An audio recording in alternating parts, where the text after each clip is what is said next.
back to the project. It's Shippuuden, and I wanted to revisit a topic that I covered in the past episode, and that was actually one that came with I would say, a relatively strong and clear message, which is something that I usually don't do that often, until unless really warranted or needed, and that's because I mentioned providing some stage and context, society, the local community that I was embedded in as I go about my daily transit and commute and go to work and stuff like that, and finding a shelter and stuff like that. I was able to see that the world had become a very cruel place, and that there were certain individuals who became a target for a lot of very destructive, negative behavior. And so I delivered a sort of targeted message, reluctantly too late. Again, this is something I wish I would have done maybe 3 years ago. I still had the platform and capacity to do that, and I made them, and I tried to express my condolences and apologies for not being able to get to people sooner in the previous episode as well. But basically, I delivered a message for very likely just a few people who need it. It's not very many people who need it anymore, I don't think. And that's because I believe most people have grown out of it. They've wisened up, they know what to do, because people are quick learners, right? Or they can be very slow as well. Of course, during that time, it's very clear that a lot of people didn't really catch on to a lot of very destructive social behaviors and couldn't see the long-term consequences of many of their actions and behaviors. And even if they could, a lot of them were just overwhelmed or stressed and so on and so forth. And so I wanted to deliver some sort of encouraging message in the form of a casual conversation, because there's no, and I don't like to deliver unsolicited advice or preach or anything, but it was just really, really needed at the time, and there were a lot of people who could have used it. And it was a late message, but late is better than never, I felt. But because of that delay, and because of the circumstances that I had to deal with in my life, in my personal life, and again, pretty bad, and just genuinely sorry I couldn't express that and deliver this form of knowledge or information sooner to the people who are being, subject to targeted discrimination, bullying, abuse, neglect, harassment, and so on and so forth, right? I wish I could have done it sooner, but I wasn't able to. And so what I did is I gave, I guess, about an hour and a half, almost, improvised speech of sorts, but in the form and method of conversation I would if I were to speak to a friend or someone or acquaintance who needed that kind of direction as to how to manage all forms of vanity, jealousy, insecurity, anger, rage, snide remarks and ridicule and scorn, all that kind of stuff that's being directed to them. The kind of encouragement and strategies or methods, I gave a little bit of each, centered around a central theme.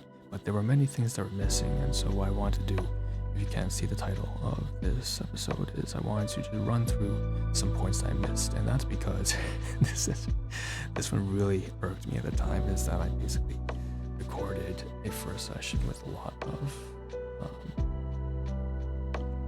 passion. I don't know if passion is the right word, but I had a conviction, maybe conviction is better. And I wasn't able, I didn't record it. So the biggest problem was just, I got really pissed off. I was really pissed off recording the second time, because I was speaking for about 15 minutes the first run, the first improvised speech, and I had nailed pretty much all the points I wanted to deliver, minus maybe one or two. And sometimes third time's the charm. But when it comes to improvised material, And if you know what you're doing and what your thoughts are, and they're organized and collected, and they're situated in a relevant time and setting, you can get things really well in the first try, and then everything that comes afterward tends to be a blunder, falls short of the original. And so that's the kind of situation that I was subject to. I just delivered, and I spoke my fucking mind, talked that shit, and I just knew after seeing the fucking button, it was recording the whole fucking time. I was like, God damn it. Because like there's no way that my second run is going to be anywhere as good as the first one, because it was an improvised speech of sorts, or improvised dialogue or conversation or what have you not. So what I've done is I just written down afterwards, in retrospect, the points that I want to deliver. And so here's the 4 or 5 things I wanted to say that were missed in my second recording because the first one was lost. And so it was a message of encouragement, basically telling people that overall you really shouldn't be listening, and you shouldn't allow yourself to be discouraged or beat down, put down by people who are gang up on you, like 5, 8, 10 people together, especially whether they're young or old, but especially not the youth, because they don't half the time they don't know what the fuck they're talking about. Whether they're judging you for appearance or height or stature or some kind of quirky behavior, whatever it is, no matter what kind of discrimination or prejudice they're targeting you with, you should not be anxious or fearful or scared, or I know it's easier said than done. These are natural emotions, but overcome it and don't let them get to you.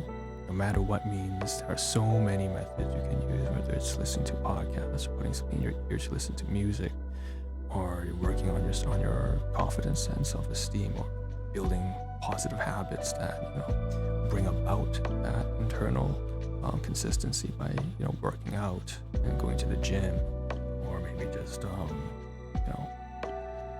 study history and becoming self-aware of the way people work. Sometimes you can just go out there and argue directly and speak and retaliate directly to people as well. That will also train your capacity to confront aggressors. And so there's a lot of different methods you can do it, but just don't allow yourself to be discouraged by the wrong people, because there's a lot of really shallow, materialistic, selfish people who will step on others to get ahead. And particularly if they take a very cowardly approach. If they have some sort of criticism or some sort of discomfort that they have as a result of you being there, they usually won't take any accountability of their own emotions, of the fact that they feel nervous or scared or upset or panicky, or they feel irritated or agitated or angry, that all of these emotions that are negative and a source of discomfort from within them, they won't come to any sort of capacity to self-reflect or take any responsibility in managing that. They will just pour that out on you, presuming that you're actually the problem, and instead of managing their own internal locus of control, they're not going to do that, right? And so that's really their problem. It's not yours. Okay, so if you let that get to you, it's kind of moving the world towards the wrong direction, because we don't want a society or community, I would hope, where people are so dysregulated that they're constantly putting their own baggage and sentimental bullshit on each other. And if anything, if you're the kind of person who stays reserved, who is wondering like, why are they like harassing me or bullying me or whatever, or discriminating against me or mocking me or doing all this bullshit, and when you're just minding your own business, well, here the thing is, we kind of need more people like you. Like, you're the right kind of person. And so the message I delivered was that you should allow yourself to say that I can be loved. I am worth whatever I'm worth. And these people trying to bring me down to their level, whether it's because they're miserable or they're jealous or they have envy or they have anger issues, or they're just generally like, sometimes they're just nitwits. They're fucking retarded. They're so over the top and have allowed the blood to get to their head in their excitement and their excitement. I'm looking for a better word, but basically people get carried away, right? Especially when they're in groups. So they're thoughtless. They don't have any capacity for self-reflection or accountability.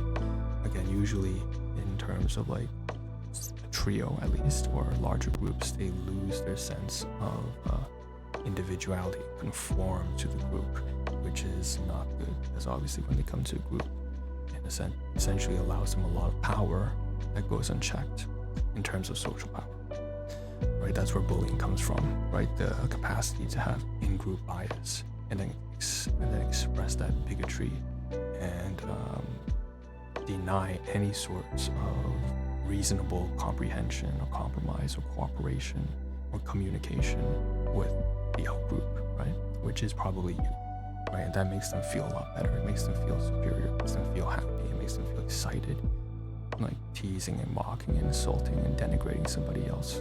Okay? And it's very primal behavior. It's very animalistic. It's very fucking dog shit, right? For lack of better words.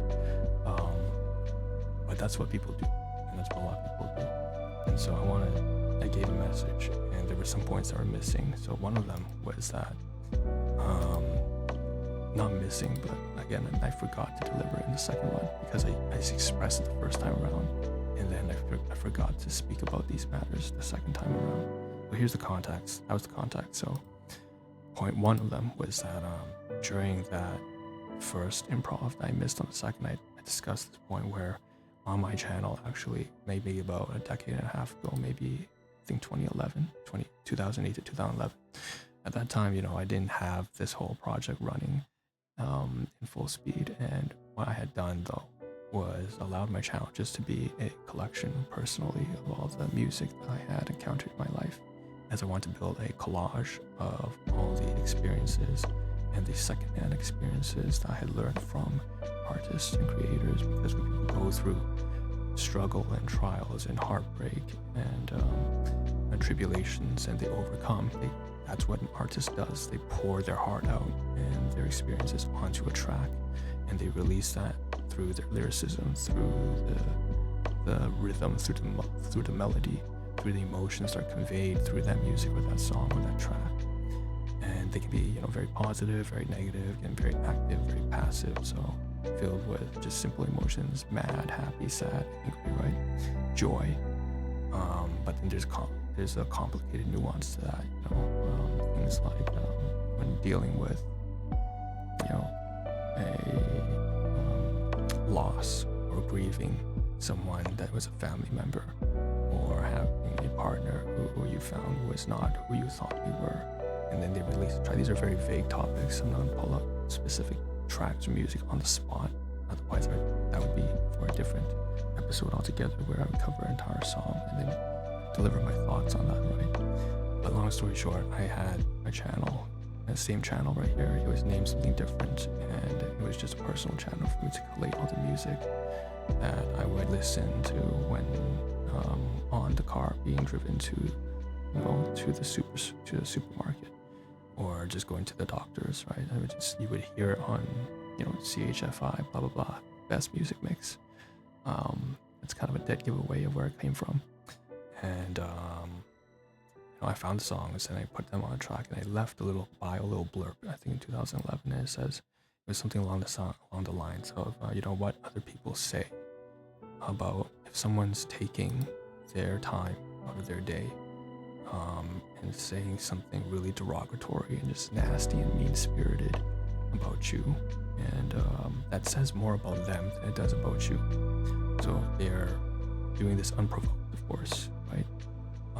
If it's out of retaliation or self-defense, that's definitely requires more context, and depending on the situation, it may or may not be warranted, but they're just doing this. They're going out of their way unprovoked to say something that you're stupid or dumb, or that you're weird or bizarre, or like you're hideous and ugly, or you're ran through, you look like a slut, you look like a dick, you're cock sucking, whatever, you look like a pedophile, you look like what else, you look like, like you use something racist. You might say that you're you look like an African slave, or you look like you're a child slave. I've been called that a couple times because they heard learn about my history, and so they thought some Korean kid was like making fun of me because they're like, oh, you're like a child slave, and he was mocking me with his girlfriend.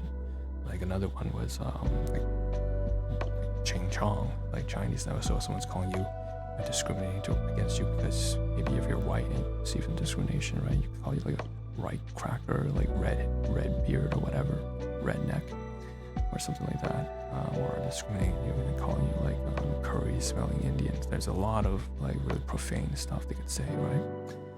And so those are all examples, right? Like very light examples compared to what they would really say if I were to take off the filter, right? Because this is still just an episode where I'm delivering examples. The point is that's more reflective of them. All these examples show more about the kind of person that they are, that they're the kind of person who likes to be obnoxious and kick other people down, that they're not a positive influence on society as a whole. And it says less about you than it does about them. And that's something that's really important to be reminded of. And something that speaking on that topic, I was reminded of that little blurb or description I put on my channel probably about 15 years ago, that if someone's unprovoked, coming out of nowhere, just calling you names and being a childish fucking moron, and, you know, deriving some sort of amusement or pleasure out of your expense, them calling you stupid is more reflective of them than it is of you. If them calling you ugly or hideous is more reflective of their own hideous and disgusting nature inside and is reflective of you. Which isn't to say that you can't be ugly and still be called ugly. There could be some truth, or that you can't be a horrible person when you call a horrible person, but it says more about them, okay? So that was one. The second message was also that, the second point, that was missed was also in the second take, that this was in the moment. It was in the form of the delivery. I didn't use the wrong words, but I missed a certain phrase I wanted to use, which is, I said it in this episode, but basically, you can be loved. You are worthwhile, I said. You should be confident and you should be confident and self-assured. But there's something that's more direct than that, and of course, that's just love. Love yourself, right? Or not maybe love yourself. I think that can be misconstrued. I don't like the whole notion nowadays of the mental health boom. People using the phrase self-love because it's so often misused, and people become incredibly self-entitled and narcissistic and vanity and full of arrogance and pride because of self-love. The term self-love, which I don't like because of this, it's turned into a buzzword, right? And so I would say you can be loved. You can be loved. Not that you should love yourself unconditionally, but you can be loved. Just the capacity for it. Provided that you do the right things, that you are someone who is of good character and is generally healthy, and, you know, overall you have a baseline, decent level of respect and courtesy that you do deserve. Not anything more than that, right? Everything else has to be earned, right? Just like trust and respect. Usually, most topics need to be earned. There's just a basic amount of respect and love that you deserve. And that's basically incorporated in the term dignity, right? That's not something that you need to earn. Dignity is a baseline amount of human worthwhileness or human worth or love. It's just the capacity to not be shit on 24/7, to not be constantly ostracized or persecuted for existing, which is different from a level of trust and respect that goes beyond that, for example, requires some sort of accomplishment or achievement or community work or a success, okay? Those things you have to earn, and so that goes beyond dignity. That usually becomes something along the lines of like I said, pride, right? Pride or or confidence, something that's a little bit, no, not even confidence, kind of baseline as well. The point is you can be loved, right? You can be loved, and these people are telling you 24/7 all the time that you're not worth shit and that you should kill yourself and that you should just like jump off a cliff. You're meant to society.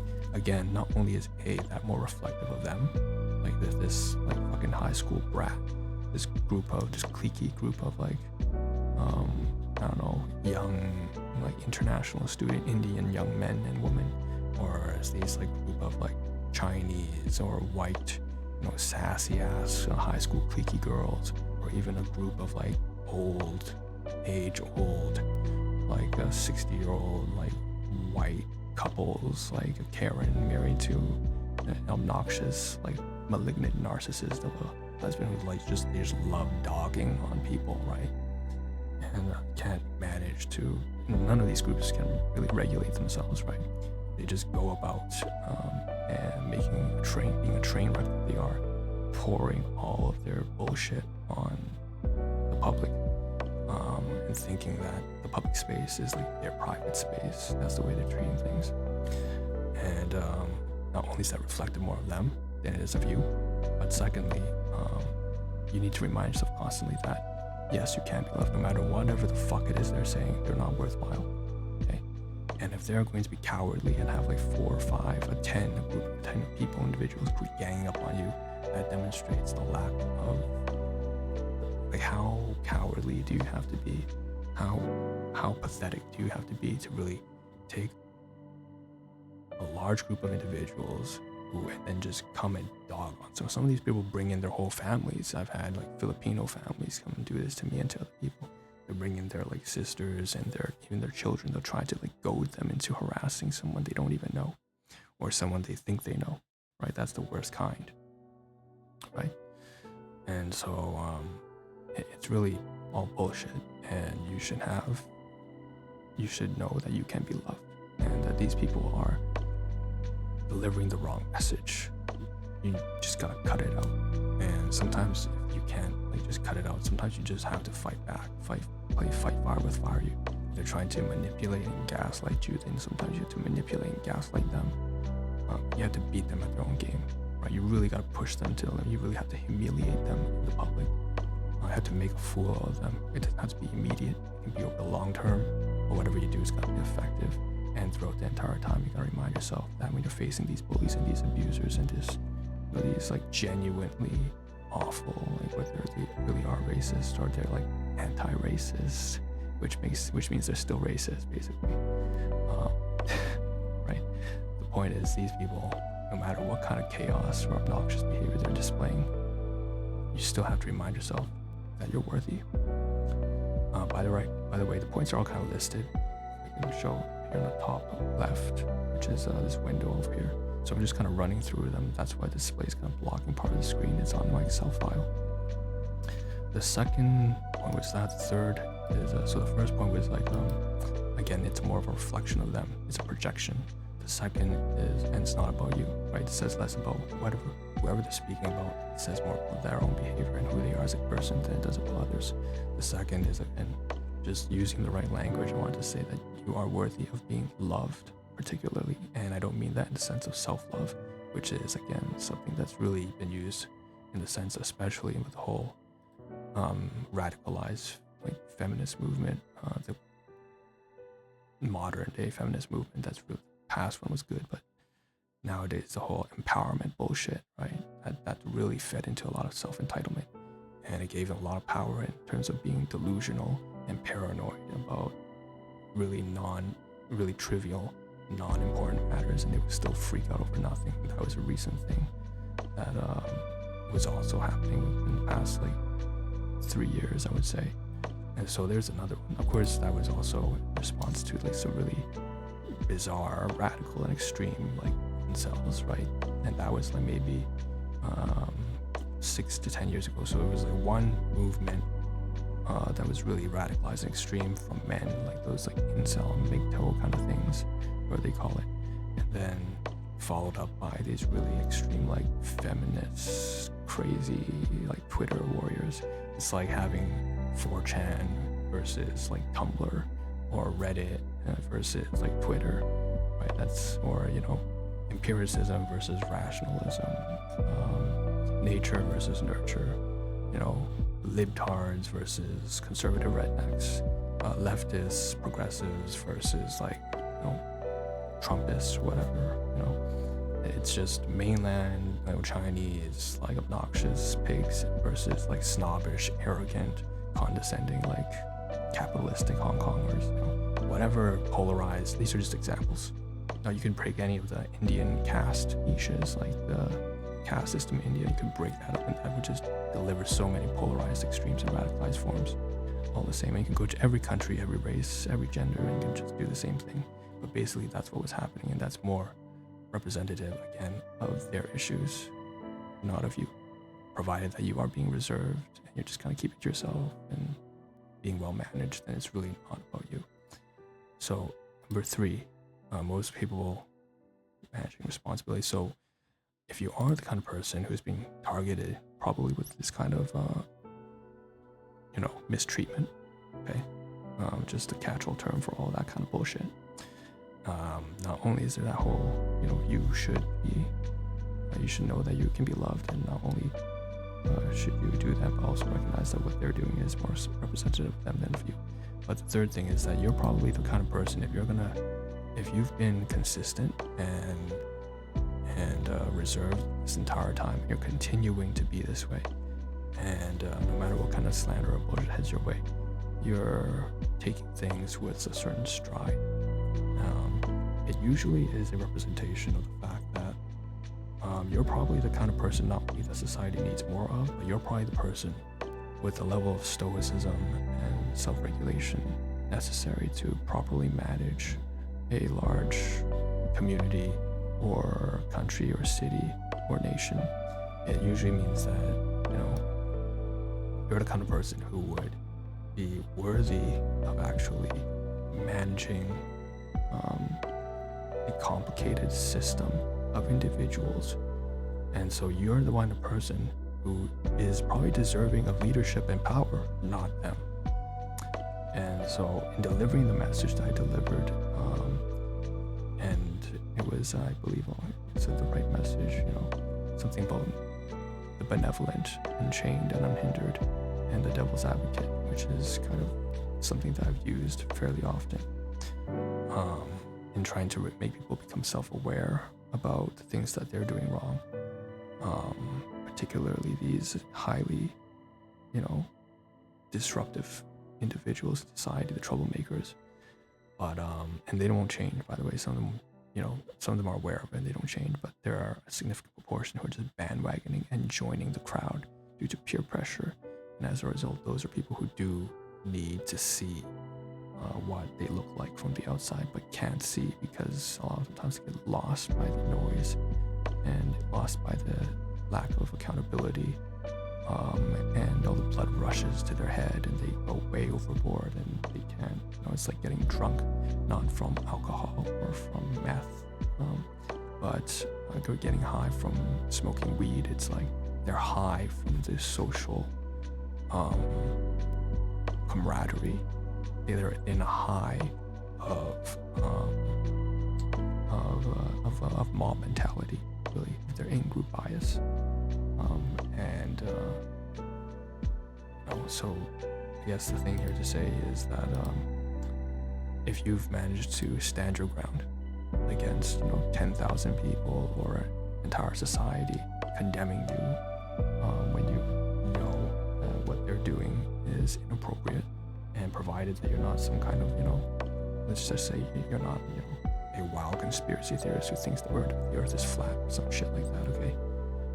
Which, by the way, even if you did think that way, I wouldn't persecute you, right? In that sense, if you happen to believe the earth is flat, I still wouldn't persecute you. And I know a lot of people would disagree with me on this. I have a lot of friends that have come from a lot of different classes and creeds and have some very, very wildly differing and tangential beliefs, and I don't actually antagonize them. That's why I say they're my friends, because I actually like to have conversations with them. I won't allow people in my life who can't communicate civilly in a in an appropriate way. But for those who do have values and beliefs that are fringe or maybe a little bit extreme, provided that in so long as they are capable of being civil in their communication and the way that they treat others around them, I'm all open to speaking to them, no matter how odd their beliefs usually are, provided that they aren't outwardly damaging and destructive and, causing pain and humiliation, suffering to people around them. I'm always open to having conversation, which is why I have a lot of friends from different, one of them is actually very strong men's activist, and the other one could be a very strong, women's activist, right? One of them is a very strong climate change activist, the other one is very strong, maybe like a capitalistic, capitalistic economy-oriented stock trader, right? So I have friends who basically can't get along with each other all the time, and that's because I don't think it's healthy at all. And I just not just think, it's just unhealthy. I will put my line on that and just say that as a fact. It's not healthy. It's not just my opinion. It's stupid. It's fucking retarded to live in an echo chamber and surround yourself only with people who are yes men and agree with you all the time, or yes women who happen to agree with you all the time. That is the most closed-minded, narrow-minded way and the most, therefore, destructive way to live their life, because it leads to instability in society when people cannot communicate their differences in a civil fashion and manage to coexist. So again, those of you who are reserved and capable of managing this in a strategic way, it doesn't mean that you won't be obnoxious towards the obnoxious person. It doesn't mean that you won't be aggressive to the aggressive person. Like I said, sometimes you have to fight fire with fire. I've done the same. My hands are not clean. I am not innocent, right? I have dirtied my hands, and I can go further if I need to, depending on what kind of adversary that I'm faced with. Right? If it's a really horrible person, there's no point in playing fair, because you will always lose if you're going to play fair with someone who plays who you will always lose in a game of unfairness when you're playing with people who play unfairly. So there's no point, no incentive, no reason. Even if you're a good person who has genuine altruism, why would you ever play fair with someone who's going to play unfair, play dirty, right? Never do that, because again, if you're someone who's kind and caring, we need more of you. The last thing you should do is sabotage yourself, right? So always know how to beat them at their own game. If you're a good person, you absolutely have. That's critical. It's a critical skill, and in so doing, attain some sort of power or leadership or a better stature in life.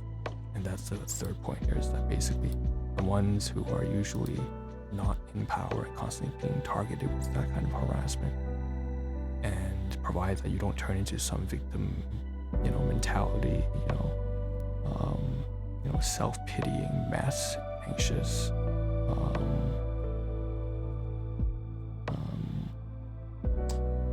self-entitled, like someone who believes that the world owes them a disproportionate amount of compensation for things that you haven't really been through, right? I'm not speaking to the people here who have cried wolf about discrimination when they haven't gone through it themselves. I'm talking to people who have really truly been subject to extreme and intense amounts of discrimination. Those are the people who, if you have still managed to maintain your composure and using words here, stand your ground against the persecutors, you're probably the kind of person that society needs more of. Okay, so you are a person who is probably more deserving of the leadership power, because once you get to that position, having been through all that horrible experience of harassment and prejudice and discrimination and all that crap, you will have more self-restraint, more self-control than those who have grown up without any sort of understanding as to what suffering is. It's precisely the people who have suffered intensely at the hands of others through oppressive practices, harassment, neglect, abuse, who have the capacity to understand that pain, and once acquiring power, will be able to regulate themselves during times of intense, arduous strain, stress, and conflict. And I still have to be careful about this because it's not. Again, there's always so much nuance to these topics. Because part of that I recognize is the position, right? If you're in a top position of leadership, it sort of begets a difficult position that requires so much responsibility. It's like the riddle of was it the chicken crossed the road or something like that? Can't remember. Was it the point? Which one came first? Right? Is it, do people who acquire positions of power and abuse those privileges that they have in power get there because they are inherently just awful people, or is it that people who seek those positions of power were tainted and corrupted by the power and the responsibilities that were overwhelming in that position? So did the position compromise the individual, or was the individual just compromised to begin with and sought out because they are that kind of person who's insecure and needs power? They seek out a position of leadership and domination over others' domains. So it's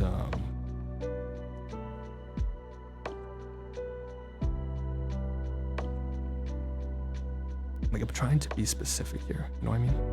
I'm trying to refer to specifically not the people who are people of generally poor nature and have no capacity of self-regulation, or just generally ignorant of any sort of struggle, and they're just spoiled and they enter into a position like that with complete naivety, or with a very corrupted heart, or am I referring to people who, let's say, don't have the skill or the endurance or discipline to manage themselves in a position with intense pressure and responsibility at the core?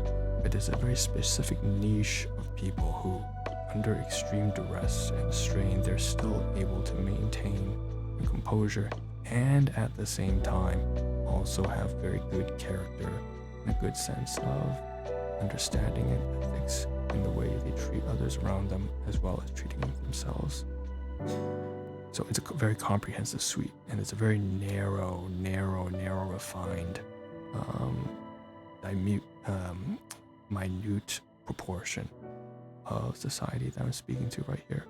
But it's those kinds of people. You're the kind of person, if you're being targeted with all this bullshit, and it's like 100,000 people to one, and they all just hate you for a variety of reasons, and keep dogging on you.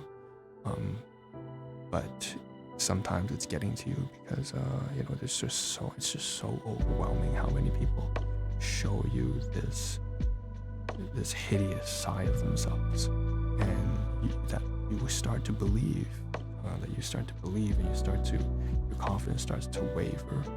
I want you to know again that if anything, it's more telling about you than it's about them, in terms of your strength to resist and persevere and be resilient against all that. You're the kind of person who probably deserves to be in a position of power, because you're the least likely person who would take advantage of that power in a corrupted way to abuse others. And that's exactly who we need, because we have so many people who are in positions of power, who are executives of companies, who are rich and drive their Maseratis out there and wear $10,000 long coats, and they strut their wealth in a large group of drunk friends at a bar, or in upper rich suburbs, and they come down to the city and they just dog and shit on people with their wealth, harassing, ridiculing, mocking people who have less than what they have, and they abuse their power and they abuse their wealth, and all of that is to say that they don't deserve it, but you do.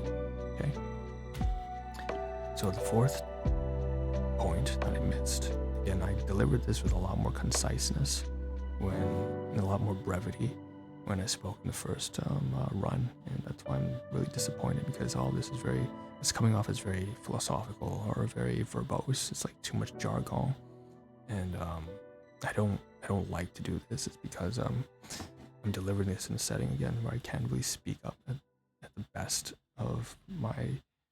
I can't speak out the way that I usually would, because I'm in a household that's like not a household. It's like a terrace building, right? So there's people living above and below and to the side. So I have to keep my voice down. It doesn't serve me well to have other people listen in, because I've been subject to a lot of all this kind of bullshit as well. And I generally rebel, right? When I'm not going to submit to horrible people, obviously, I'm going to fight back. Sticking to the point that I delivered. You absolutely cannot allow these people to subjugate you, because they're the wrong kind of people. You're the kind of person that needs to persist. So fight back, because we need more of you and we don't need them. That's for sure. So that's very important. Right? You have to fight back. If you're being subject to harassment and bullying, there's not much of a choice here. And you can't really be just sad and depressed all the time. At some point, to stand back up and take a very assertive, convicted approach to dealing with these kinds of people. So, in that sense, that leads to point 4, right? Point 4 is that basically people like you who are genuinely caring and altruistic and have a heart, you need to stick together, because if anything, this is hopefully something to communicate more quickly. I don't have to ramble too much on this. Hopefully it's that basically, if you've seen these cowards out there, these motherfucking cowards who go out there in large groups and they harass and assault and they insult and they mock other people for stupid things, and they try to take other people down to their level because of their own general insecurities. I've seen like fat ass obese people out there, and I would never call them a fat ass or make fun of them until they show how obnoxious they were. There was like a large group of like 4 or 5, like seemed like, I don't know, were they like Latino or like white, like just fat ass, obnoxious, chubby, like Indian bitches running around, just mocking other people, mocking like Chinese people, mocking other Indian like women and stuff like that, because they themselves were insecure about their own like fatness. They were fat, so they felt like they want to, in fat positivity or obesity positivity or whatever the fuck that's called, they decide to go and harass other people and bring them down to their level. And it was insane. This actually happened multiple times, so often. About 2 years ago, where I see these like kind of like short and very chubby women kind of go around mocking and making fun of other people's weight. And I'm like, what the fuck are you doing? What are you doing, really? Right? And is that not just like, there's so much ridiculousness in that. And same thing when I said that there were, in the past episode, 2 episodes beforehand, that there were young couples. There was this like a Southeast Asian, like a Filipino or Chinese woman with mixed race couple husband. But there were so many mixed race couples, and they were just going around dogging on single men, dogging on single women for just not being in a relationship. It was so fucking bad. Like, it was just this awful bullying, judgmental, prick, arrogance kind of thing going around. Totally infested society was with this kind of nonsensical, stupid behavior, right? And and my point is, if you don't do that, right, you need to find people who genuinely have a heart, can see through all this bullshit, who are not shallow, do not use their own insecurities, whether it's because they're skinny and anorexic, or whether they're bulimic and totally fat and obese. It's okay to be fat and obese. I'm not going to harass you for that. Just don't harass other people. Don't try to take other people down to your level, If someone's being a fucking fat ass, right, and they're, or they're a demented retard, right? Imagine a retard harassing other people for being smart. like, wait, does that even, do you understand, right? Like, if you're shit, don't go around taking other people down to your level, right? So if there are people like that who are doing that to you, you need to find good, genuine people with you and support each other. And if those kinds of horrible people come out for you, then you need to band together and defend yourselves against people like that, right? They absolutely should not be endorsed. Like, these either fat or skinny or, Chinese, Indian, white people who have their own particular niche of narrow-minded insecurity or vanity or pride. Those are the kind of people we do not want that in society. That is going to destabilize any sense of long-term quality of life. We don't want that, I would hope. Okay? It's not good. And it doesn't mean, like I said, that you can't go to a comedy bar and make all sorts of like really inappropriate jokes, because you can. Since it's a stand-up comedy bar, you can make all sorts of like sexist, racist jokes because it's in the atmosphere and the delivery and the context in that setting. It's appropriate. Or if you're in a close group of friends in a private setting inside your house, inside like a party or like a fraternity club, where you have a lot of teasing and riffraff and banter that goes back and forth. That's another example. A third example might be going to a sports bar or going to a sports game, and you're like, fuck Chicago, or fuck, it's just banter in that case, right? There are so many situations and circumstances. I could list a fourth one.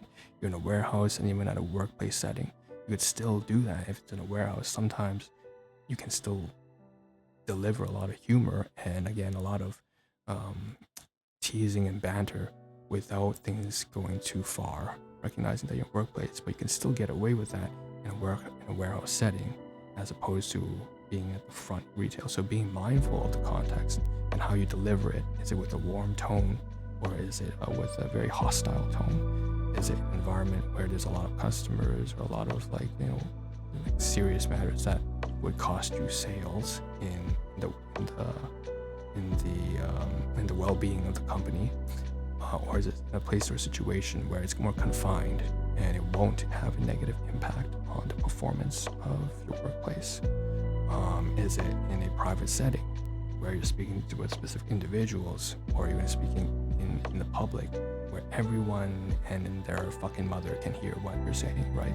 Like in a group of like 150 people in a crowd on a train, and people are trying to get to work and have their priorities, and some are just tired and you don't know what's going on in their life, versus you're in a close group of friends in a closed setting, and you do know what each other's like sensitivities are, and whether or not you can navigate and tease each other over it, and that's fine. So I've given all these examples here. Like even another one, a fifth example, underground battle rap, scene. It's literally just encouraging you ching chong, four-eyed ass, bitch ass motherfucking, sick yellow man from China. Right? That's a battle rap, Like if you're going underground and you're on a diss track and you hop on that shit and that's what you do, that's fine. But again, context, right? Because that's like, you're in the middle of like straight out of Compton type kind of shit right there, right? It's different. But you can't do that in the public. You can't just do that anywhere on the public. You have to, even if you do it in the public, you still can find a way to do it, but you gotta approach people. You gotta give them a social cue. You gotta see whether or not they're going through a rough time or something like that, just briefly, right? You could just be like, walk up, hey, I thought I had a bit of a funny joke here, and you might just want to test it a little bit and see what the response is. And if it's a positive response, then you might go further and say, and you can tell that there's some warmth. So there's like being observationally and situationally aware, having the right delivery, the right way of the right method or form of communication, the right tone, being aware of who you're speaking to, the environment, the atmosphere. All of that just goes to show that, again, banter or teasing or constructive criticism or satire, I just listed 4 or 5, parody, all these different forms of negative, intrinsically negative, but net positive activities and behaviors. You can find the right time and place to do all of these things. There's nothing in this world that, I wouldn't say nothing, but there's very few things in the world where you cannot find a right place to go. Even violence, right? You can go to, this is such an obvious example. You can just go to UFC and Muay Thai and Taekwondo classes, and you can go kick the living shit out of each other just with some defined rules, of course, right? And there's self-defense. There, you go to the military. There's so many places where even things like violence in a controlled setting is allowed. In martial arts, it's even encouraged. I would say that I personally would encourage that everyone learn some form of self-defense, right? And so it's all about the right time and setting. You can basically get away with doing anything. In fact, it's good that you learn how to be negative, that you learn how to insult, that you learn how to denigrate, because and learn how to fight back, because again, most of these forms you will need to use them in terms of self-defense. You need that for your own self-defense, in protection of yourself, and as well as for your loved ones or people you care for or people you're responsible for. I'm not trying to tell you that you cannot do those things, right? This is important. But you just can't run out there and just be a fucking prick to everyone, especially when you're not doing it for the right reasons, right? Like I said, people who are like just insecure about their own image or their own, like, or they just found abusement as they were just sadistic and wanted to pour out and mask it under the impression that, oh, it's just a joke, why you're so offended, when in fact they actually have some deep-seated fucking issues. They have a lot of fucking issues, whether they're retarded or just dumb or they're hideous on the inside, or they're not happy with their weight, not happy with their image, not happy with their job, not happy with their situation, they're overworked or they're stressed, and they're just dumping all that shit on someone else and masquerading in a way, putting on a fake facade, telling you that it's just a joke and why you're getting offended. That's just their problem. They are the problem, not you. And so you've got to find the right people who don't do that, and you've got to hang out with the right people who can support you when people like that come out and try to target you, because you should not ideally be going about this alone, which I know that this is something that I need to take my own advice with, because if there's anything, obviously, if you couldn't tell, that I've pretty much fought all this kind of behavior largely in the public. I do this alone because I don't like to drag other people in, but that's because I have had a lot of experience with this, and I've been through some, very trying circumstances that make me very, very well versed, very familiar, and I know how to manage situations like this, and I can persevere. But I would never encourage other people to go through this alone. You should, the fourth point, right? This has been a very long 15 minutes on the fourth point, but basically you should absolutely surround yourself with people who aren't shitbags, for lack of better words. You need to find other people. In fact, you need to not only distance yourself and cut yourself off, go no contact with these horrible people, but you need to find the right people. You need to please find a positive, healthy, productive group of people who are, well, I mean, quote unquote, what does good mean? But you know what I mean, right? You know what I mean. People who are just like genuinely caring and loving. Find people like that, please. So that's the fourth point. Just to recap. Okay, so first one was what projection, right? What people say when people call unprovoked others stupid or ugly or whatever. That's more reflective of themselves and what they didn't have before, and they're trying to dumb down. The second one was just saying that you can be loved. You can be loved. Love is the key word here. Not just that you should be confident and self-assured, and that you can do what you need to do. But you should also know that you can be loved. Not the buzzword, not the whole thing that would be associated with empowerment or anything like that. The third one is managing responsibility is probably the capacity for self-control. Stuff like this is probably more well suited for those people who have been resilient and capable of pushing through all these trying and difficult circumstances. And it is not well suited. It is, unfortunately, of course, the people who do have power who abuse it most of the time. Not most of the time, but a sizable proportion of people who have power are the ones who are going around abusing it. And that was certainly the theme for the past maybe 3 years or so, 4 or 5 years. But the people who do have some sense of self-control and self-restraint, you're the ones who are the most deserving of that leadership. And I wouldn't, I can't say would encourage, because I can't advise people, but maybe I can say encourage. Encouraged isn't a form of advice, but I'm just gonna give my opinion. I would love to see people who have self-control, who don't use their power to take advantage of others, be in power. They're the ones who should be in power. not these faggots out there who constantly go around tearing other people down with the wealth and stature or reputation that they have. Okay.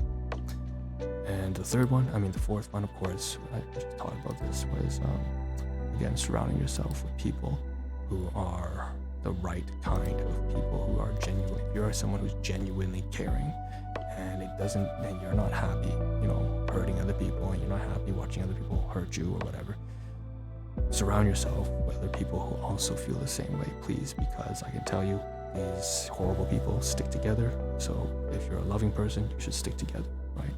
So good people should stick together with good people, because bad people will absolutely hang out with bad people, right? So you need to find a team to fight back against that, or at least defend yourself against that. You're not going to fight back, at the very least. Okay?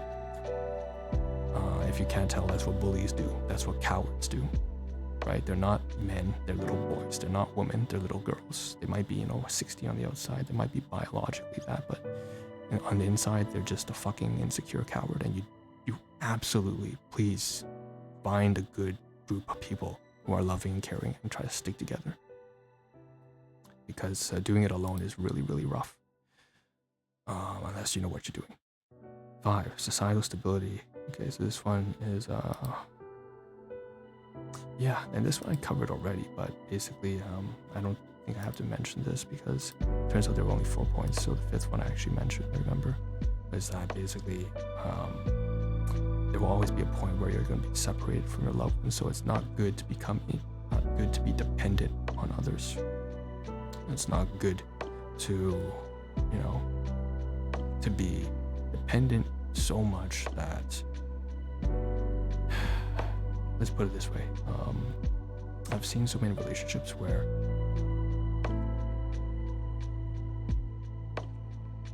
especially in the past 5 years, there's a lot of coddling going around. Like I just gave the example of this young woman, or this brat, I would say. I don't even want to call it a woman. I don't know what it's, like a fiend, right? I gave an example where there was this really nice young couple beside, and there was this obnoxious mixed race couple to this other side, who came at me with trying to make me feel jealous by making out in public, like kissy, all this shit, and started laughing obnoxiously and ridiculing. And I'm like, what do you want with me? Do I know you? Nothing. And then the one on the left hand side, we were like, wow, they're so like low-key passive-aggressive. And then I just spoke, I'm like, I agree, but they're not low-key, it's high-key passive-aggressive. It's so obnoxious that it's not even, at this point, it's not even passive-aggressive, it's just directly, it's just actively being a fucking dick, right? They're just asshole, period. They're just pure unchecked aggression. That's all it is. And not even it is passive aggressive, because they wouldn't even come into my face, but that makes it even worse, because I would prefer that if you're going to be awful to someone, at least you go to their face and say, there was a white man came up to me, and one day when I was at like a Shoppers, and he's like, hey, cockfuck. Now I didn't like it at the point in time, because I was new to all this, like, what the fuck is all this shit? So I didn't respond, but honestly I have more respect for this young man. He didn't, obviously he was a dickhead. He came out here and called me a cockfuck to my face. But I appreciate that more, because at least it wasn't cowardly, it wasn't done with fear of consequences. So in other words, he's not someone who's pathetic, dogging on someone else. At the very least, he has confidence and the strength, and he's got something going for him, right? Like I said before, I just gave an example of like someone who's like I don't know, short and fat, going out of their way to make fun of attractive people, or make fun of people who were tall, or make fun of people who were, well-dressed. Like, that's just as bad as the snob who is really wealthy and attractive, dogging on people who are ugly or just not attractive in general. It doesn't work either way, but it's also just as bad when someone who is in a position of, insecurity and weakness, and they're fat or they're poor, and they go around, or they're retarded and a fucking dumbass, and they go around harassing people who are rich and smart. It goes both ways. They're both horrible. It doesn't matter. They're both extremes, right? And so on this note, I've seen, my God, the amount of dependency codependency in some relationships, and so many relationships they were in public. Like, it was so bad. I would board a train, and half the train was young couples, basically looking around for people who are single to pick on them. What the fuck is wrong with you? You gotta have so many insecure, petty issues in order to do something so retarded and so mean-spirited and just generally so fucking awful. All right, to use your own personal love to tear someone else down is basically demonstrative of the fact that it's basically an example of where one partner in a relationship gives a very one-sided story about, let's say, someone else that they were, with in the past, an ex, and then they try to goad their current partner, their current boyfriend or girlfriend or husband or wife, into harassing, bullying, abusing, and assaulting or denigrating or humiliating someone they don't even know. Because obviously, first of all, there's so much confirmation bias. Secondly, there's so much one-sidedness in the story. It's not objective, it's purely subjective, right? You're taking their word for a grain of salt. It's so dumb. It's more bandwagoning, right? Because it's obviously a one-sided story. You have to at least listen to what the other party has to say. But they're not going to do that. Again, they're going to be petty, they're going to be cowardly. And in so doing, the person who is crying victim to their boyfriend or their husband or their girlfriend or their wife about this ex in the past, who is now goading the current partner to harass the previous partner or harass some other stranger. The worst part is they were harassing people who just reminded them of it. They saw these like quote unquote red flags or some bullshit like that about how some things, just look a certain way to them, but they themselves haven't recovered. So everything to them is a red flag. They're the one with the red flag. If anything, they're paranoid beyond the delusional lunacy, right? They're just so hyper oversensitive that everything triggers them. Like, they are literally the problem. They're the problem, not their ex, not the random stranger who reminds them of it, not the random boy or man or girl or woman or family on the street that they see that reminds them, they look a certain way, or they behaved a certain way, or they said or did something, or they just God forbid, there was a certain quirky movement that made them remind them of something happened, and then they lash out towards this random stranger or group of strangers on the street by taking it out on them and then reeling and bringing in their partner or their husband or their wife or their family members to also go dog shit and bully and harass an innocent person who's totally, maybe not innocent, but completely unrelated to their own business. Right? And that is an example of, the fifth point, which is long-term societal stability inherently requires that it's formed of families and individuals who don't do this kind of stupid bullshit.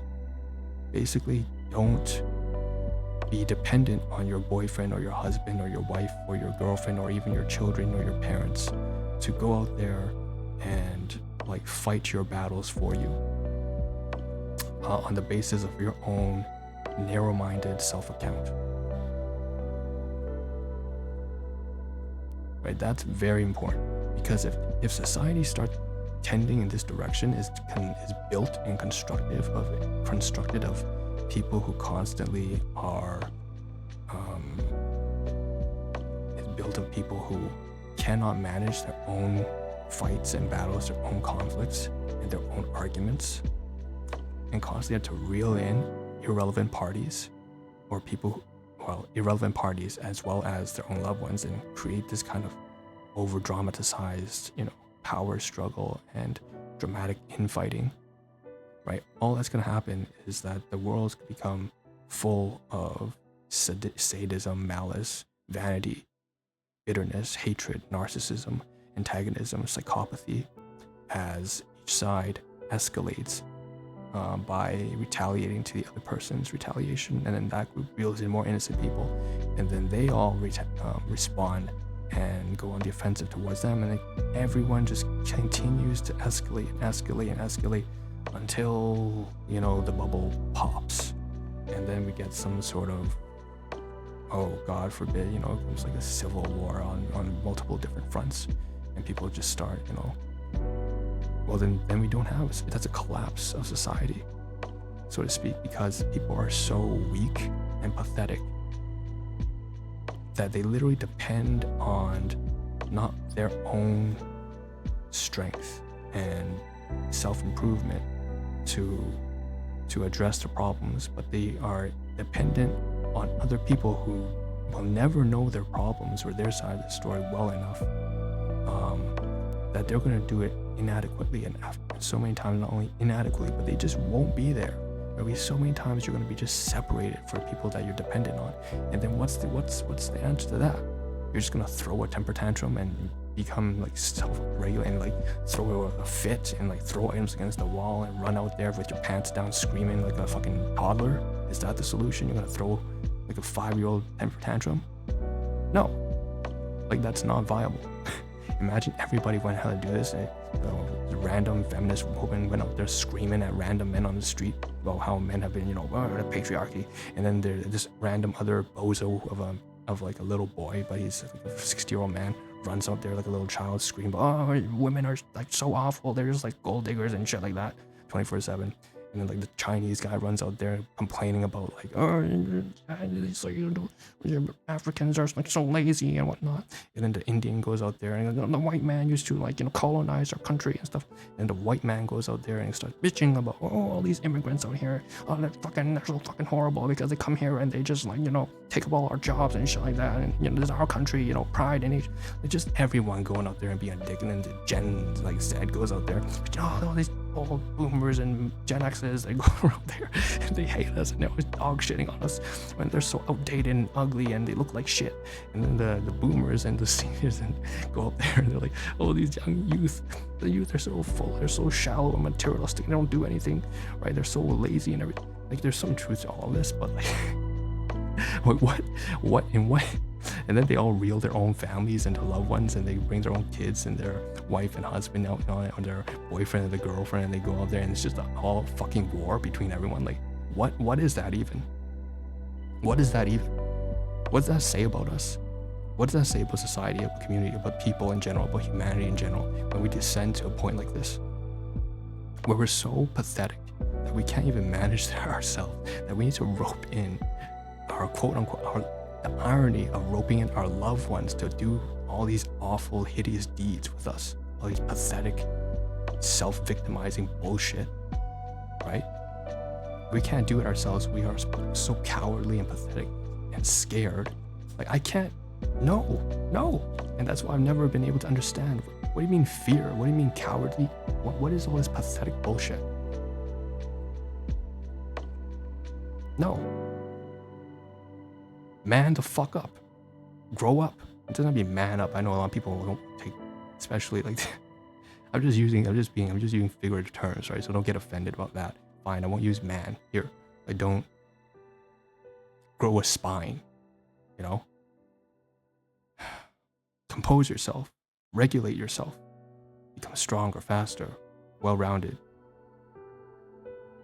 But for the love of God, don't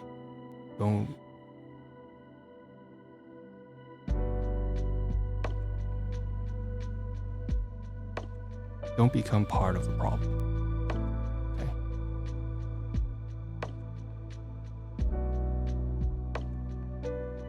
Don't become less than what you should be.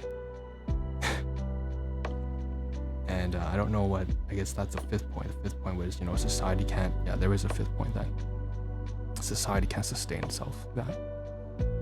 Humanity cannot sustain itself like this. The international, all 109 countries. If you take a look, it's just at the worst countries in the world, it's primarily because people can't take any sense of accountability or sense of responsibility.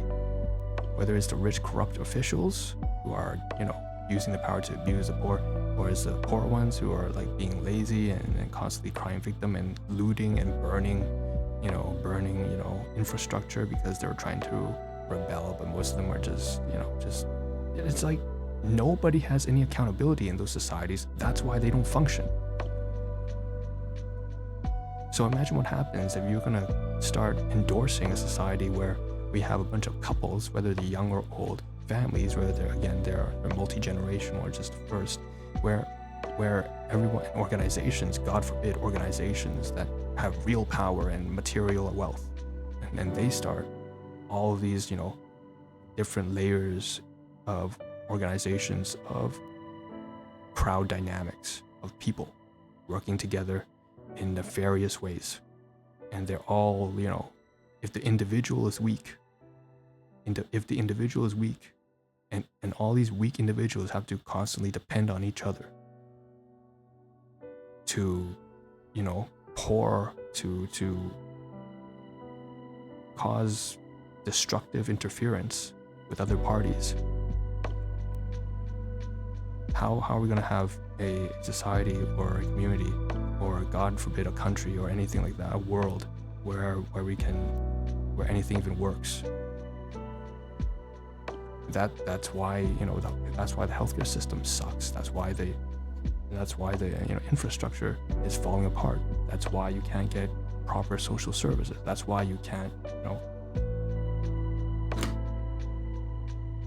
it's because people don't take responsibility.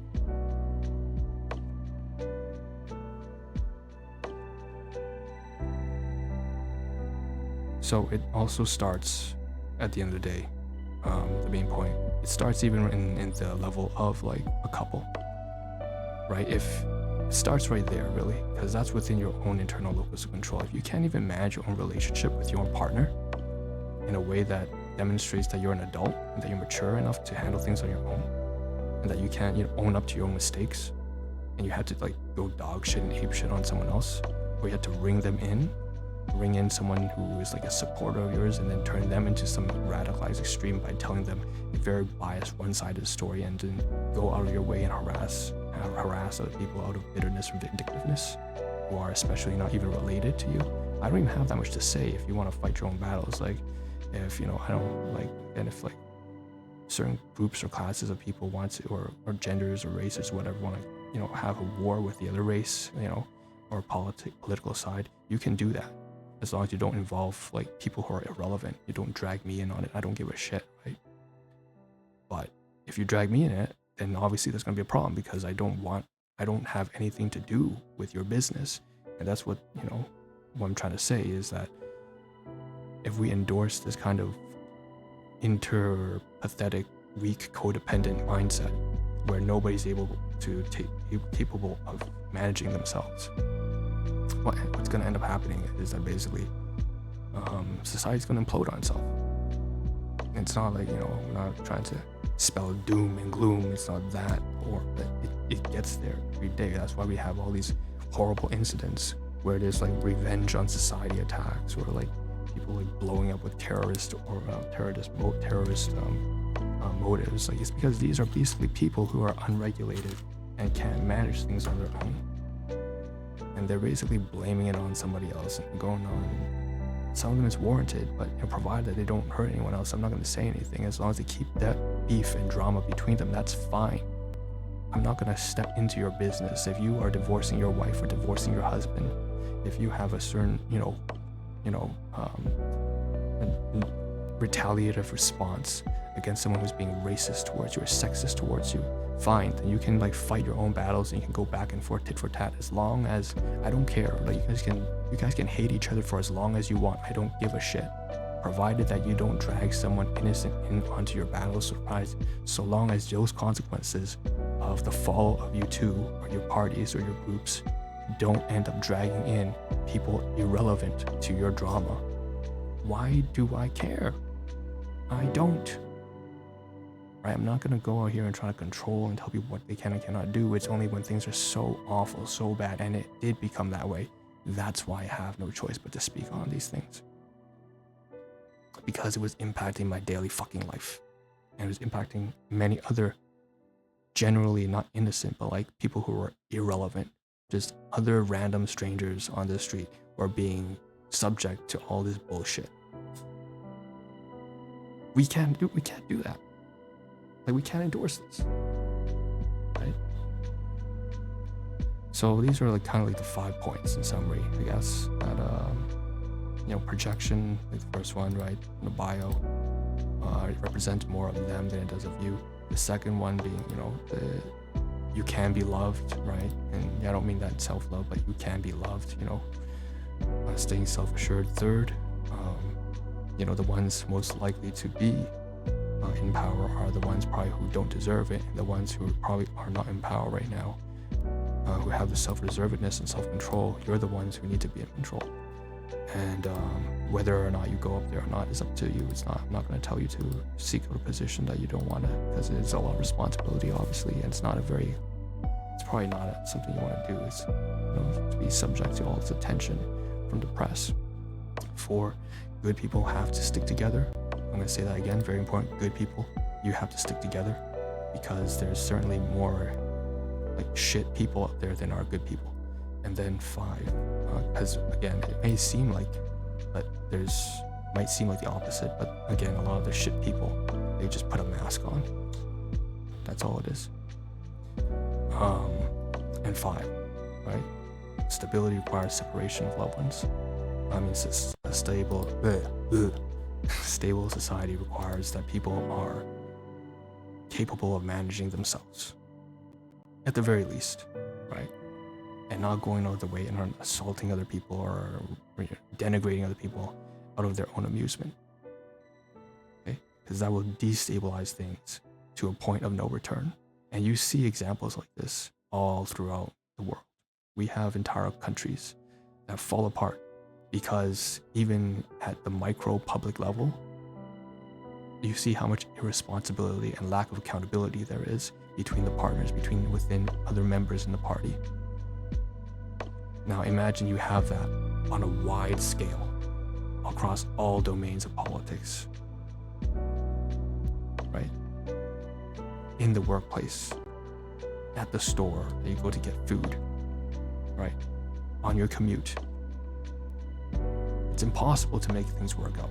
Your life is going to be shit, and everyone's life is going to be shit because you're all shitting on each other. So it's just a cycle, an endless cycle of hatred. And I'm the kind of person who would, it feels like I'm trying to babysit. I'm not the only one. There are a few people, not many, but there are a few people who try to restore that stability. And we can't just be there all the time. You gotta do this shit yourself. You gotta figure it out yourself. I'm only human, right? So I didn't want to have to wait like 5 years for this to be restored, or 15 years, God forbid, because like this shit really started in 2010. It didn't start in like 2023. It started all the way back in 2010, and things got really, really extreme, radicalized. Things started to get really crazy there, and we had a whole fucking 10 years, a whole decade of like that victim mentality bullshit. And so things got really extreme, and became a norm. And then so that became the normalized, established culture. And then came the counterculture, which was a whole fucking whiplash of the opposite extreme. So we had victim mentality, and then we had victim blaming, and they would just go into war with each other. We had a bunch of like fucking covert, vulnerable narcissists, and then the first decade, and then we had afterwards another 5 years of like malignant narcissists, like people who were like genuinely like just crybabies or pussies. And then we had people who were like just assholes and dickheads going to war with each other. Right? And on there, it's just so atrocious. It's horrible. Right? There's nothing that can be said that's good about that.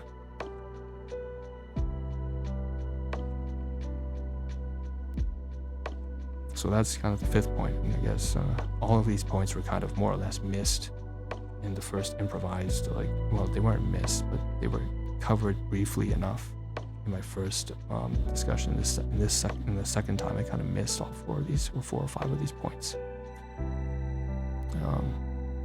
But yeah, that's kind of, I think that's kind of a wrap of everything that I wanted to talk about in terms of the right message, right? Good people need to stick together. Shitty people treating you poorly is a projection of themselves. It says more about them than it says about you, right? For every time someone points a finger at you, there's 3 fingers pointing back at them, right? You can't be loved. depending on how you manage yourself, you can be loved. Not everyone's deserving of love, clearly, but you know, if you're the kind of person who's reserved and keeping to yourself, you're probably the person who's more deserving of love than the people who are definitely like persecuting you by any means. The people who probably have some sense of self-control and regulation, especially when they're under stress, intense pressure, you're the ones who probably deserve to be in positions of power. You're the ones who can manage power responsibility. Manage power responsibly. You're the ones who's needed. And again, societal stability and, you know, the incompatibility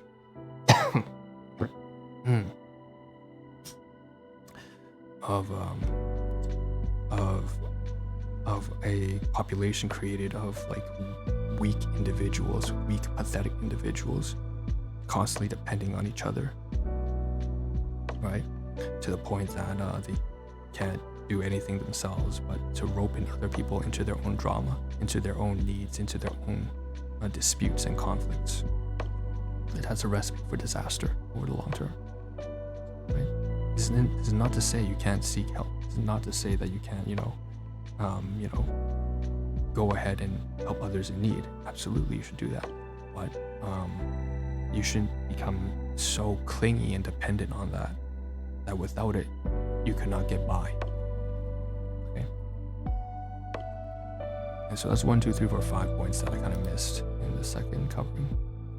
And this is actually an hour and a half in, so I talked for so long here, but yeah.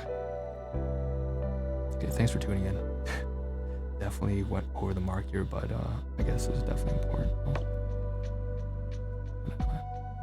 See you next one. Cheers.